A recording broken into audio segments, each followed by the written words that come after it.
Welcome to the Ag Culture Podcast, where we cultivate tomorrow by inspiring agripreneurs and ag innovators through real-life stories in agriculture. I'm your host, Paul Windemuller, and today we have a different type of episode. It's a recording that I did a couple of months back with Peggy Coffen, who hosts the Up Level Dairy Podcast. Many of you know that I am a dairy farmer. My wife and I own a dairy farm, and we're first-generation farmers. So I tell a bit of my story on how we went about getting started in our own farm. And Peggy really did a great job, I think, interviewing me, digging out some of the nuggets of the things that I learned starting our farm and the struggles that we went through and some of the wins that we had along the way. So I hope you enjoy this episode, getting to know myself better as the host of this podcast. But I also encourage you, if you are have a dairy background, that you check out Peggy's podcast. She does a great job, has great guests on, and it's more geared toward management and operations to dairy farms in the U.S. So if that fits you, I encourage you to listen to her, but I hope you enjoy this interview that she did with me.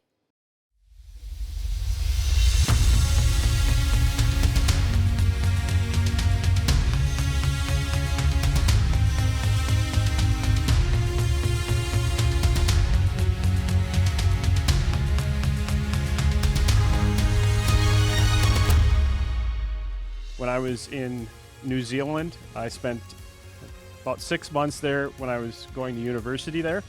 And then my wife and I, after we got married, after college, we moved back out there for a year. And I had a mentor out there that allowed us to work on his farm. And they taught us a lot about business and agriculture and about the systems that they ran out in New Zealand. And you look at the three different key financial areas for a successful farm financially. You have profitability aspect was really what I noticed was a big focus in New Zealand. You had the share milking model, they call it out there. And that was a very, very big way for people like me to get into farming. And what they really focused on was just generating more cash from assets that created that cash every day. So that's what gave me the original catalyst to form our farm around. Okay, so tell the story of how you did start your dairy. So you were in New Zealand, you were kind of studying on the job this business model, and then you come back to good old Michigan. How many dollars did you have in your pocket, and what did you do first? So we stepped off the plane from New Zealand back in the U.S. I believe it was June of 2012, and we had a 3-month-old child that we had while we were out in New Zealand. We had $2,000, and neither one of us had a job lined up or a place to live. So we lived with family for a couple of months until we got things figured out. And I mean, that was 11 years ago now? Not that long ago. Now we have 6 kids, and about 2 years after that is when we first purchased our farm property that we're at today. And we bought our farm with 13 acres, and it had, there was 4 buildings on site plus a house. So we lived on the farm when we first bought it, and we rented pretty much the entire farm out right after we bought it to just generate enough cash to be able to afford the mortgage payment and the insurance and property taxes and all that. And then from there, over the next years, when we built up a milking parlor and turned one of the barns, it was actually a turkey coop, into a freestall barn. A turkey coop into a freestall barn. Yeah, it was quite impressive. So that was utilized, I think, for 2.5 years. We had that before that came down. So let's just backtrack a little bit here, because there's some things that you just shared that I got to ask you a few more questions on. So, all right, 11 years ago, here's you, your wife, your newborn baby. You just get off the plane from New Zealand. You've got $2,000 and no jobs. And so I can only imagine what some people may have said about that situation to begin with. But then you find a farm, right? And so what were you looking for? Like you at this point you knew you wanted to get into dairy. And so Correct. what were you looking for? Two things that I knew that I needed to have from what I saw in New Zealand were an area that had a good market. And at that time, that was right before the Michigan milk market kind of really turned south. Mm, At that time, it was still pretty good. And the other thing was a very good infrastructure to support dairy farming. And where I am in Michigan, there's a lot of other dairy farms. So there's a lot of support that I could get from neighbors as well as industry folks. mm. So that was very important to me as well. So we started up once we were like, okay, we're going to start this farm, we're going to start milking here.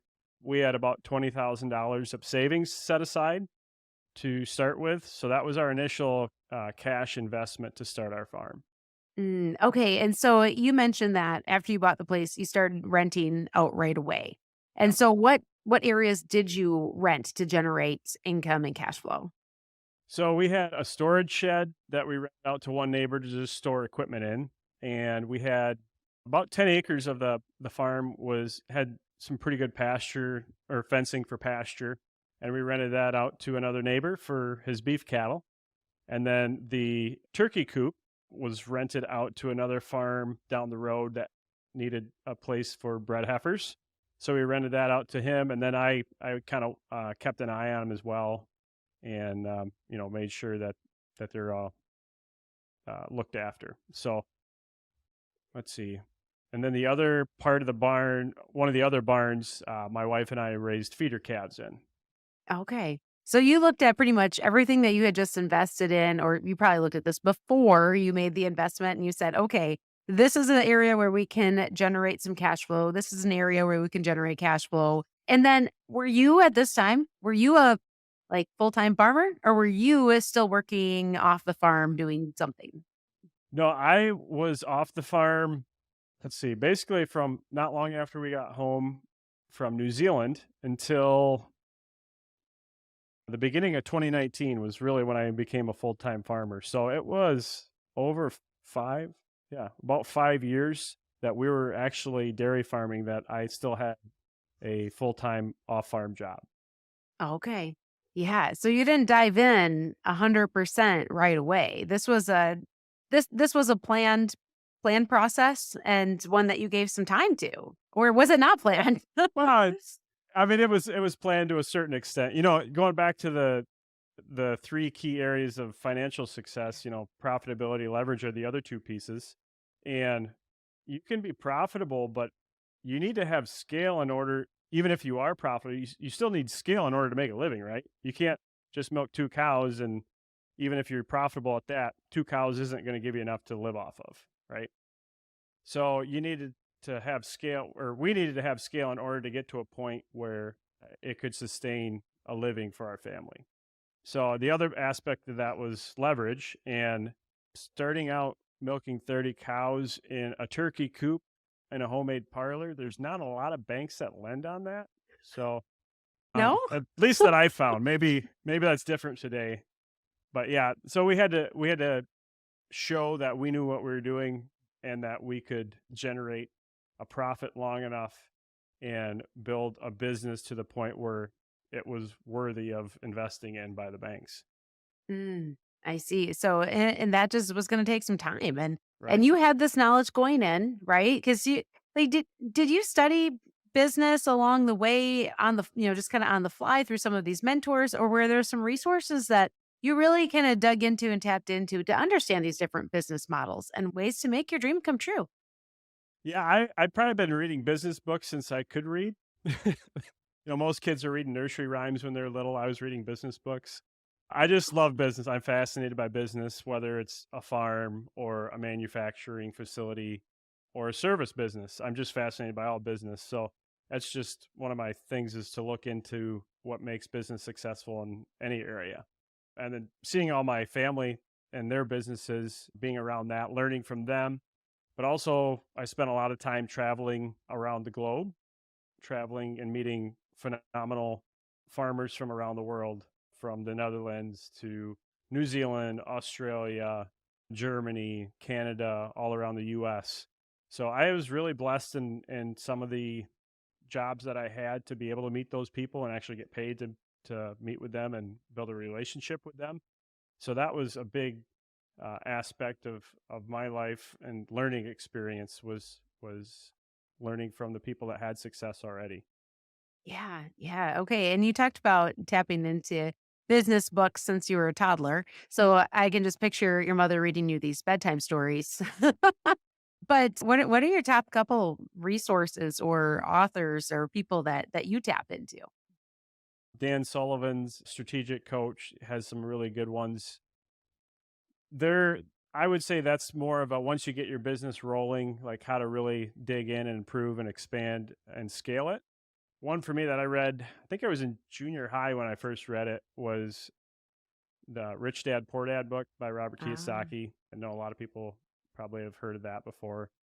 That was a big one for me, just to open my eyes of how not to work even when I was in a job, that I wasn't in that job to just make money. I was in that job to learn, and that was always mm, my perspective was, what can I learn by being in this job, being in this role? And so that was a big one. Yeah, just some of the classics like How to Win Friends and Influence People by Dale Carnegie. I read a lot of sales books. I had sales roles prior to farming full time, and those, I think you need to learn how to sell no matter what business you're in, what role you're in. I had to sell bankers on funding a farm milking 30 cows in a turkey coop. So take some sales skills. that sure does. So you spent 5 years, after you bought the property, generating income from it, having a job that provided some off farm income, and starting to really build out what would be your this dream dairy farm that you had. I Yep. say dream dairy farm. It was your dairy business, your dairy farming Yep. business. When you started, what was the vision you had for the dairy farming business that you were building?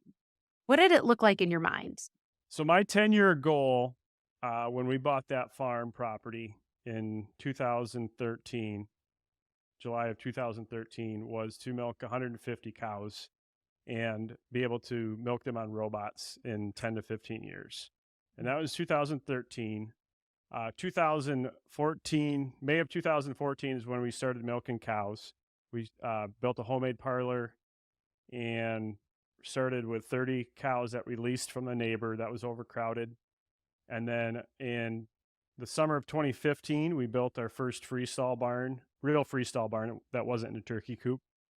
And that was a 160 stall barn. And then the following spring, we added on to that, and we were milking 220 cows in through the parlor that I built for 30 cows. And then, Typical dairy farmer. You jumped yeah, into the dairy farming mentality right away. right, right. I had that down pat. Just ask my wife. And then in 2017, so this was the beginning of 2017. So we were milking, what is that, 2.5 years at that point. Okay. We put robots in, and we were one of the first ones in our area to put robots in. And everyone thought we were nuts for starting to milk cows, number one. And then 2.5 years later, we were really nuts because I was putting robots in. So we did that in 2017, and then we just put 3 robots in. So we actually went down a little bit in cow numbers. So we were milking 180 at that point. And then the following year in 2018, we took down the turkey coop and replaced it with a new freestall barn with the 4th robot that we have today, as well as a nice dry cow and calving facility with that barn. And that was Wow. kind of where we peaked out at. And then we just kind of grew into that cow numbers wise. Now we're up to about 250, 60 cows with milking and dry. So over the last 9 years, this has been the chain of events that led you to be at the 250-ish. And you said it was like 20 grand that you started with. What did the 20 grand buy you? How did you invest that 20 grand when you started? Yeah, so we most of that actually went into concrete for the parlor. So we had a hip roof barn that I built the parlor in. That was a tie stall barn. So I had 40 tie stalls in it originally. And one night after work, I went out there and busted up the concrete in the middle walkway after ripping out the tie stalls and started digging by hand. So your neighbors, had they just accepted that the crazy guy moved in next door by this Yeah, point? the rumor in town was that I was building a horse stable, I believe. Yeah, yeah. Until I started milking cows, then everyone at the coffee shop took bets on how long I would last. And I think the longest one was 4 months. So Ah, so did you at least bet on yourself with the coffee shop guys? no, I didn't. I didn't find out about it until after the first year, but I Oh would my have won. goodness. So But you would have won. Yeah. Well, and look at where you're at now. we put probably about 6,000 of that 20,000 into concrete, and we poured the curbs in the turkey coop. And then the rest was spent. We put in, I think originally we put in 40 free stalls, and then we quickly added another 20 more. So we had 60 free stalls pretty quick in the turkey coop there. And then I bought a drinker and the piping for the parlor. We made just a New Zealand style swing, very basic parlor that my dad and I welded up together in the tie stall barn. And then the sales jobs that I had were going around the country talking with some really great dairy farmers, and through those relationships, a lot of them, they'd have the parlors that they milked in 40 years ago, all the parts and pieces out back in the tree line, and I would ask if I could scrounge around for parts in those, and I think I pieced together 6 different parlors into our original parlor that we had. And then so I had a few bucks into that, and then our milk tank, plate cooler, and just getting that stuff installed, and then enough to pay the first grain delivery that we had. That was pretty much where our 20 grand went. Wow. Okay. So, of all of the costs and investments that go into dairy farming, so here you're starting up, you are really being innovative with how you're finding these pieces and parts, put them together, but you also needed cows. Yep. So your cows, you said, didn't come out of the 20 grand. No, so a neighbor of ours, they had kind of maxed out their facility for milking, and they didn't like selling cows. They loved hanging on to their animals. So they leased me 30 cows to get started. I think the most we leased from them was like 120. We got up to that. And then when I built our new freestall barn, then I slowly started buying our own cows. So that was how we did it with the cows. And then another neighbor of mine who's become a really good friend, and he thought I was nuts from the beginning, but he's still with me today. He's great, great guy. So he had the forages at his farm. He milked 70 cows when I first was going, and he was looking at expanding, but he's a single guy. He wasn't really sure if he wanted to milk more cows. And I approached him and said, "Hey, what if you mixed feed for me and hauled my manure? Because you already have the equipment to do it." So he agreed to that. And I think I've mixed 6 batches of feed in the last 10 years or 9.5 years that we've been farming. And he's done it ever since then, or besides that. So he's been great. He's there at the farm every day. Even today, he still mixes feed for us, and he uses his equipment for that. And then he hauled our manure. So I only had a $3,000 skid loader for the first 3 years that we farmed.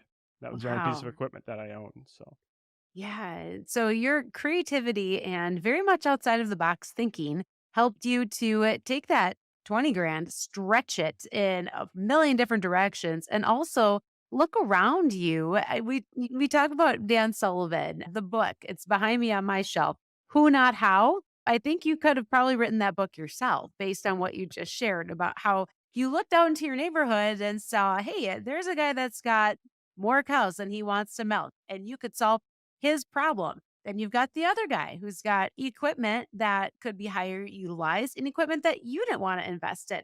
So right, you had a problem, he had a problem, you find the solution. Has that been somewhat of a motto for your dairy farming business? definitely collaboration's probably the number one buzzword around my farm. Like you said, with the two neighbors there in those examples. And it's really cool to see it where that goes too. Like the neighbor that mixes feed for me today, he sold his cows in, I think it was 2017 or 2018. And today, all he does is his full time business is mixing feed. He mixes feed for 5 farms now, and he makes a Wow. lot more money than he did milking cows. but he's really good at it. He loves mixing feed. That was always his favorite thing about farming. So it's really cool to see when you collaborate with others, just like in the book Who Not How, you find the who and what they're great at, right? And then help them achieve that, and you do what you're really great at. I'm good at putting together business systems, and that's what I enjoy. I enjoy working with cows too, but I have people on my farm today that are better at that than I am. Yeah, That absolutely.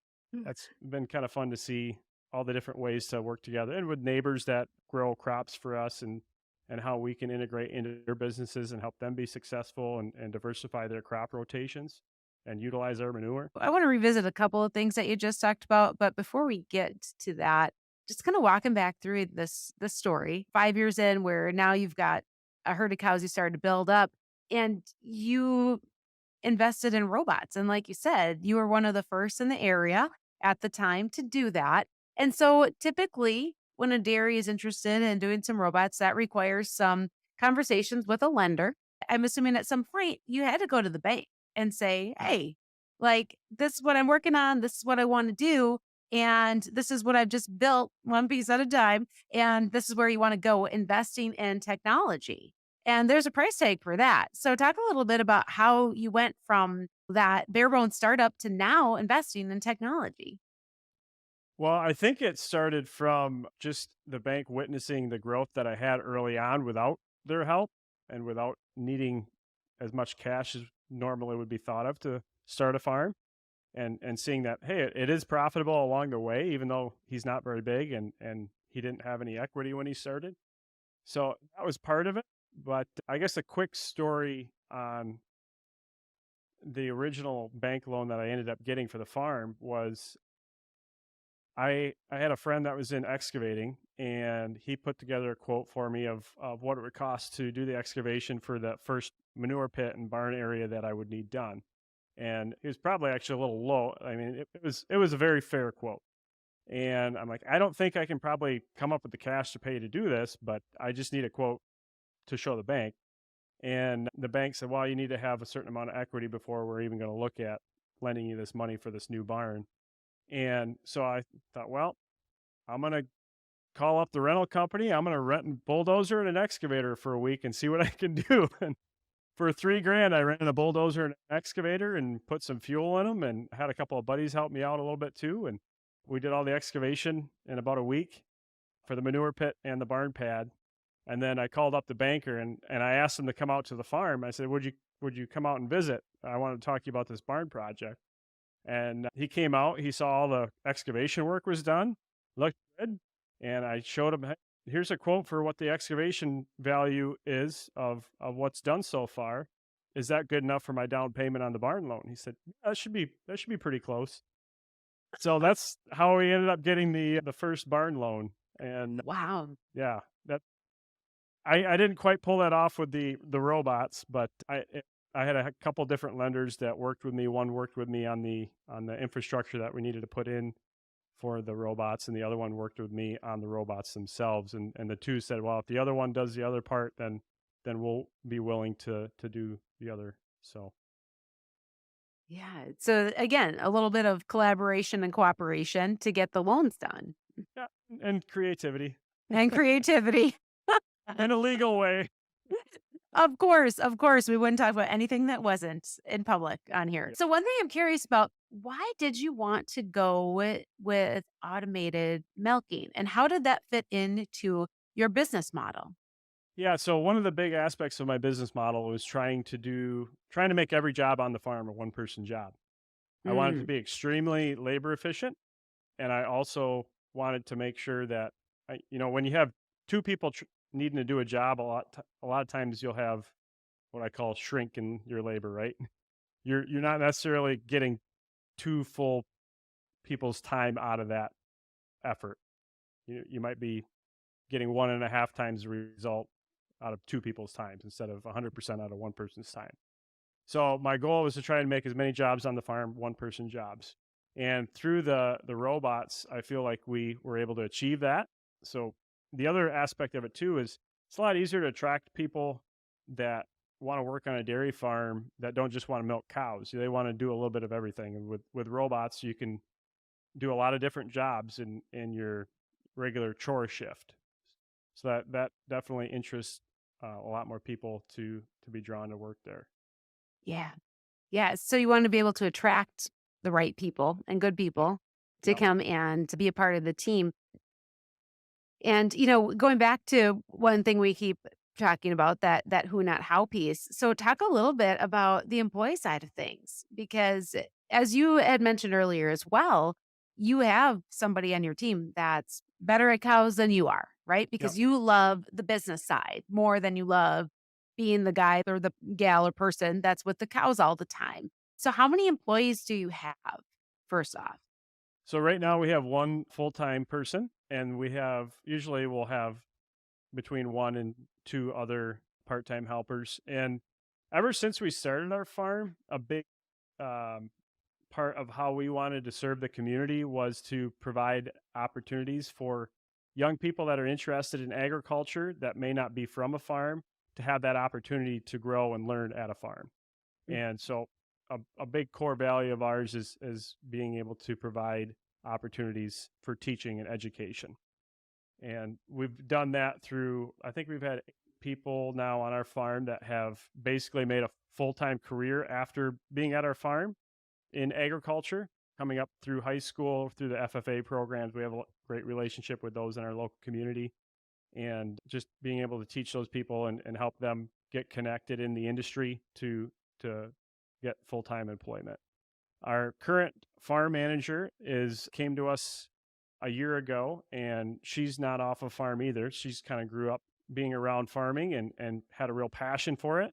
And she came to us and we taught her about animal health, and she already knew a bit about equipment and cows, and she just really blossomed to have the opportunities and the freedom to grow and learn. And she's been doing a great job taking off on that. So it's been really fun to see. Yeah. So you found your who's Yeah. Yep. Yep. and And, or they find you. yep. The Lord brings them to us. That's right. That's right. Yeah, and so that's really what's made this all work is just this combination of your innovative thinking and looking around at first of all staying focused on your business model, but then also looking around at what's already around you and what resources can you tap into and utilize to make this all work. So 9 years, you've done a lot in 9 years. You've come a long way in 9 years. What's been the biggest challenge? What's been the hardest part of this journey? It's not been all sunshine and roses, I can tell you that. Mhm.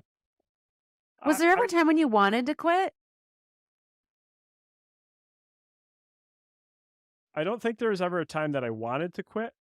There was a time that I thought I might be forced to quit, and it was a very real moment. And that was very hard. That was a very low moment in our lives, my wife and I's lives. But through that time, we grew very close to each other, and we have a very strong marriage, I think, because of that today. And we both grew very much in our faith with the Lord and look to Him for guidance and for really what we're supposed to do. And that put into perspective, why are we here? Why did God put us in this position to be farming? Maybe He's calling us to do something different now, and we're going to be okay with that if that's the case. But we're just really grateful that He allowed us to keep farming and to come out the other side of that with a level of success that we have today. It's still not all sunshine and roses, but it's definitely we've been very blessed in the last couple of years through the success that we've had with the farm. So that was going through COVID and that whole period of time with the milk markets and low prices and uncertainty with our lenders. It was just a very low point in our lives that we got through. So it was really kind of that COVID season was the point in your dairy farming, dairy business journey that really hit some of those challenging times. Yeah. Well, Yeah. and even starting out, bootstrapping a business with 20 grand like a Mhm. dairy farm, is you're always putting all the chips on the table every day for that first, few years when you're starting.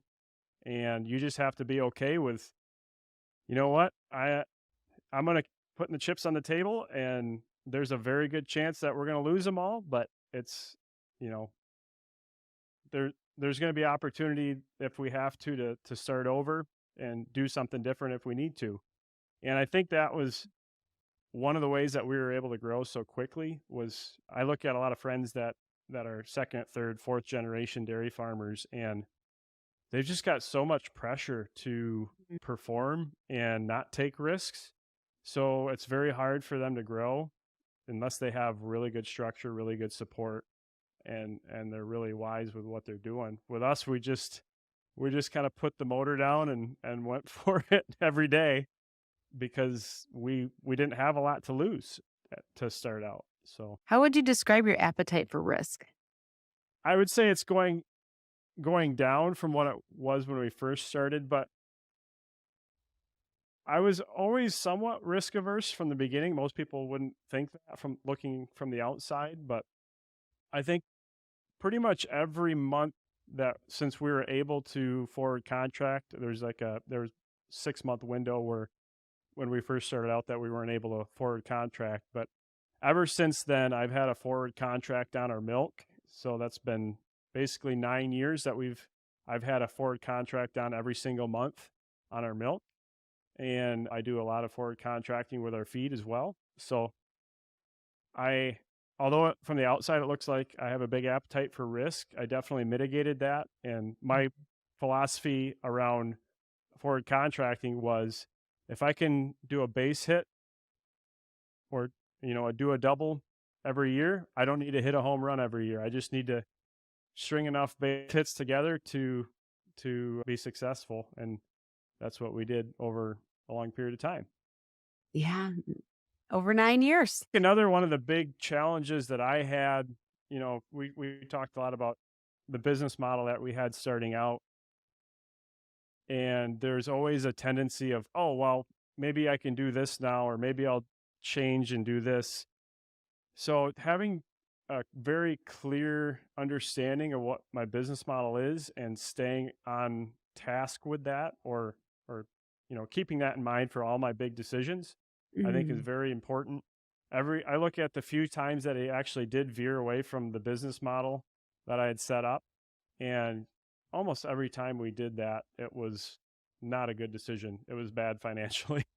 So I think that's a great key point is for anyone, no matter what size you are, is really understand what your business model is. And you don't have to have the same business model as me to be successful.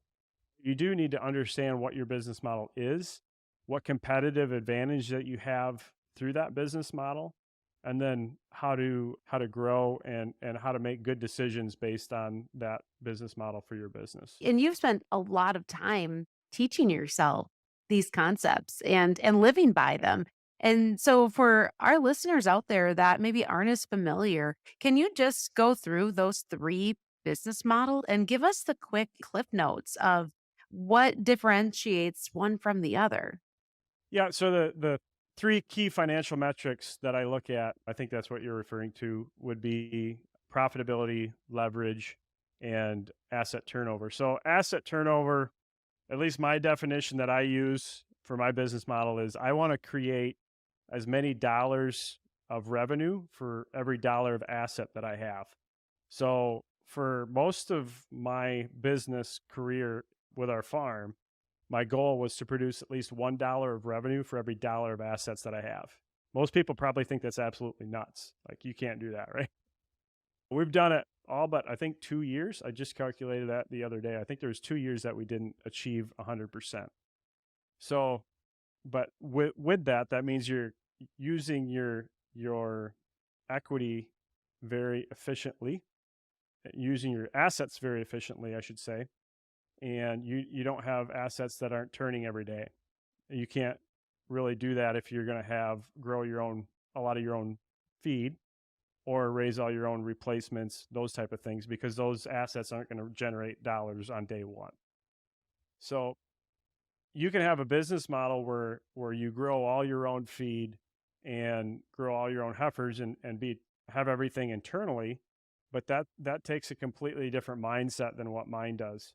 And I know people that have had that type of business model, and they can feed a really high rate of forage because they're really good at raising forages, because they have a ton of equipment to get the job done well and quickly, right? So they're focused on feeding high forage diets that can generate a lot of milk off of high forage low cost diets, and that pays for the equipment that they have. It pays for the labor they have. Maybe they have a big family, maybe they're a third or fourth generation farm that has a lot of family that wants to stay on the farm. So there's a lot of different ways you can do it, but a farm like that is going to struggle with trying to operate like I do with extreme asset efficiency, because if they're focused on producing a lot of high quality forage and then they sell all their equipment, now that can't be their main focus, right? That's going to be a lot harder for them to do that. So just understanding what assets you have, not just financial or physical assets, but mental assets, labor wise, what you enjoy doing. I enjoy the business side of it. Some people really enjoy mechanical side of things. They like working on equipment. So for them, it makes a lot more sense to have their own equipment that's maybe older, that's used, that's they can work on, versus buying all brand new equipment every 3 years.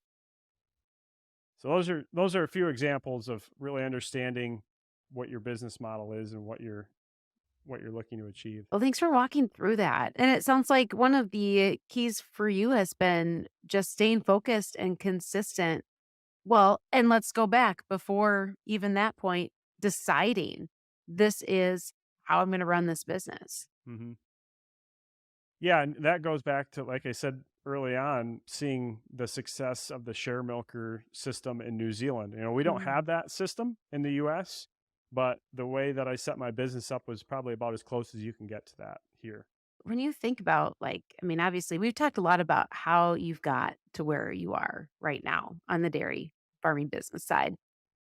And I'm guessing that you also have a 10-year plan that you're looking at, or well beyond that. Maybe a 25-year plan, because I know you're a Dan Sullivan fan as well. What does your business look like 10 years from now? Honestly, that's one thing that I've been really working on the last 6 months. I had mentioned to you earlier before we started recording, I believe, I'm going to be doing quite a bit of travel here in the next 18 months.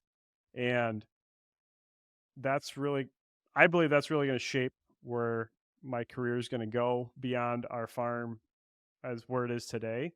I love teaching young people how to get involved in agriculture. So I think our farm that we have today is a great place to do that. It gives them freedom to do that. It's not big enough where you're going to blow millions of dollars if you make one wrong decision. So yeah, I enjoy that aspect of it, but I also want to add more value to people in the industry. So Hmm. that's leading my career down a different path to be able to continue to grow. And I'm going to be launching a podcast here at the beginning of the year as part of that effort.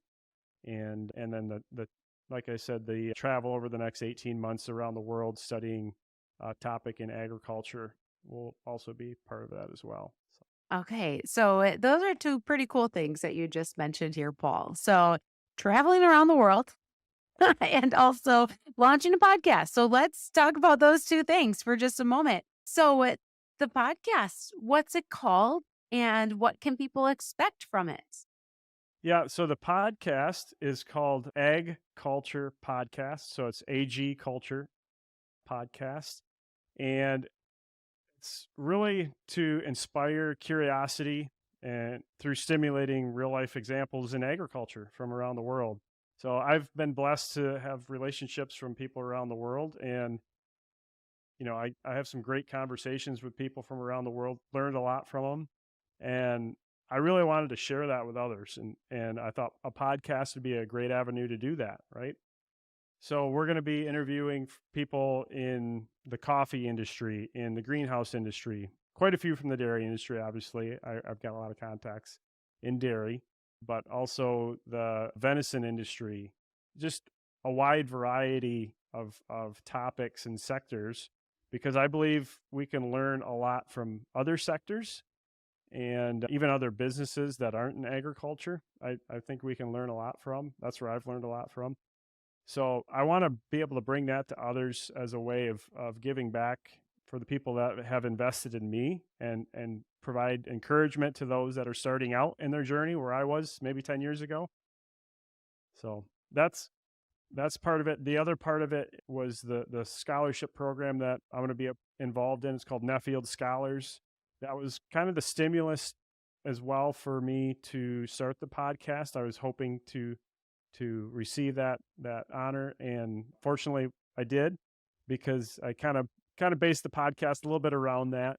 So I'll be traveling around the world studying a topic in ruminant livestock for the next 18 months as part of that. So cool. So, traveling around the world over the next year and a half through this scholarship that you received and turning your travels that are coming up, as well as the experiences you've had from your international travels and business building in the past to be able to create this Egg Cultures podcast. So, super excited for you, Paul, that you will have this avenue to, as you said, give back and share these stories from across the country and around the world. And it sounds like it'll lead to some great inspirational stories that other folks in the dairy industry, in the agriculture industry, will be able to learn from and gain from and grow from, and probably find a little bit of entertainment too. Yeah, that's the goal. So Excellent, excellent. Well, all right. Well, we've covered a lot today. We've talked about how you started a dairy with $20,000 in your pocket and pieced it together from scratch. And then now today, milk 250 cows and have a robot barn. And also, you're now going to be launching the podcast and traveling around the world. So it's almost like you almost can't even plan for this, right? Like when you plan the robot barn, I mean, was the goal so that someday you could be gone for months and travel around the world? I've always loved to travel, so I knew I wanted to be able to do that, but I didn't think that I would get to that point, or to get to this point, this age of my life. So feel very blessed to have that opportunity. Yeah, yeah, excellent. And you'll be able to use these opportunities to give back to others in multiple ways and in a multiplying effect. And I'm excited to see how that all unfolds for you as you get to venture off in these different directions and continue to give back to the industry and the people in it. And so, Paul, as we wrap up here, we've covered a lot of things today and your very cool story of how you got from where you started to where you are today and where you're going, which is even more exciting as we look into the future. But, knowing that with the Up Level Dairy podcast, we're reaching ears of dairy owners and managers and the people that sit closest to them at the table, across the country, around the world. And what is it that you would love to be able to share? What do you think are some of the things that you have learned, a couple of highlights of things that you have learned about dairy, about business, about life that you'd like to share with these listeners today? Yeah, I think really taking the time to understand what you're looking to get out of your business, what you're looking to get out of life, right? Where you feel called to go, what you feel called to do. If you start with that in mind and then figure out what are your values and what aligns with that, what work aligns with that, and what opportunities are in front of you that you can take advantage of. Everyone's got a competitive advantage somehow. I don't care who you are. You just got to find it. And I was blessed to find mine at a young age. I was really passionate about business and was in a community that valued agriculture, that I enjoyed, and was able to take advantage of that opportunity. So just really look out for, I mean, we talked about it before we started, right? There's so many opportunities out there today. Just figure out what you enjoy and what your competitive advantage is in life, and pursue that. Paul, I know one other piece of who you are and what makes you who you are is your strong faith. And you referenced that earlier in our conversation today. What role has that played in your business, in the way that you do things, the way that you pursue, these things that you're stepping into, some pretty big things in the next year? Yeah, obviously, it starts with, why are we here? For me, right? What's my purpose to be here? And it's for me, it's to serve the Lord and to serve others. And I feel like God's given me the ability to be a good businessman. He's given me the ability to and desire to enjoy farming and understanding that business and for travel. So that's why I'm pursuing those things, is because God instilled that in me. And I think if you start with that foundation, it makes it a lot simpler to make hard decisions in life. And for me, it got me through some really tough times, is focusing on, okay, I'm here to serve the Lord and to serve others. And sometimes doors close that you wanted to go through, and sometimes doors open that you didn't expect, right? That that's how the Lord works, and that's how he's worked in my life. Yeah. And there's a big door wide open for you to go on a pretty big adventure in the next year and a half. Well, I hope you enjoyed that interview that Peggy Coffen did with me on her podcast, the Uplevel Dairy Podcast. And I encourage you, again, go check her podcast out if you're in the dairy industry. It's a great listen. You'll enjoy it every time. And I encourage you, if you got something out of this episode, please share it with somebody that you know. And as always, if you would take the time to rate and review the Ag Culture Podcast, we would really appreciate it. Until next time, stay curious. Thanks.